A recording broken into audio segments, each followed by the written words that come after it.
Hey, Clean Impact team, hope you're having a fantastic day. Thank you so much for being part of this. Thank you so much for keeping our community and our families safe and healthy. We have such an important role. We as professionals have the health and the safety of our community and our kids right there in our hands, and we're doing a fantastic job taking care of people. I want you guys to stay focused on that. Stay focused on the little details.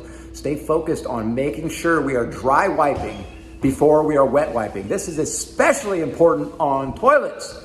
You know, if we're gonna go ahead and start spraying our spray all over the toilets and start wiping stuff around, we're gonna have that funky mess that's gonna build up around the seat edges. It's gonna build up around the base of it, and we're gonna have to stick our face down by that toilet for extra long trying to get that sucker cleaned up. So pay attention to make sure you're dry wiping these things off with a yellow rag before we put any wet application on it. Now it goes same thing for floors. Don't just start sloshing your mop bucket around on the floors.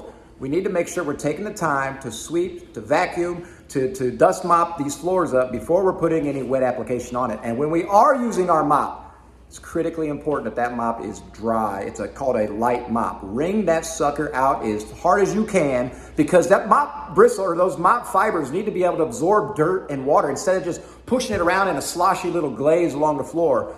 Make sure we're taking the time to not spray too much solution on the floor. Make sure we're taking the time, if we're using a mop and bucket, to make sure we're wringing that mop out good. Pull it out, twist it a little bit, put it back down there and put your weight on that thing and get it wrung out really good. Make sure your water is clean. If you can't see the bottom of your bucket, that means that water is funky. And that means that floor is gonna be funky. And that means that customer's attitude is gonna be funky when they walk in and see a dirty floor. Let's take the time and the energy to pay attention to these little details that are super, super important. Wi-Fi passwords are on the app. If you need any Wi-Fi passwords so you can not have trouble clocking in and clocking out, it's on the app.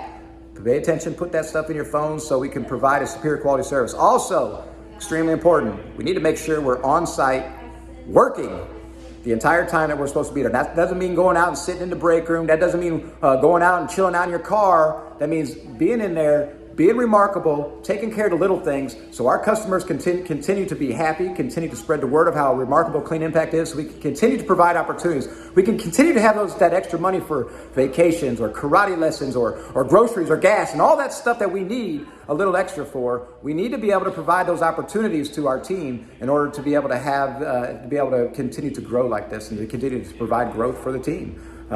It's really important that we're paying attention to the details, guys. It's really important that we're slowing down. We're taking the time to go back and check our work. It's important to understand that we need to make sure we're clocking in and clocking out, and we're staying busy and productive the entire time that we're on the clock. These customers are paying us to be there. If we're not doing the right thing, not only is that low integrity, but in my mind, that's bad karma, and that's gonna come around and snap us in the butt. Don't get snapped by karma. Pay attention to details. Pay attention to keeping our level of service higher than the rest of the riprap in the cleaning industry, so we can walk around with pride. So we can be happy with the energy and the effort that we're putting in to keeping our community safe and healthy. I look forward to seeing some results. I look forward to hearing some feedback of how we can improve and what we can do to get better. Thank you all so much. God bless you, and have a wonderful night.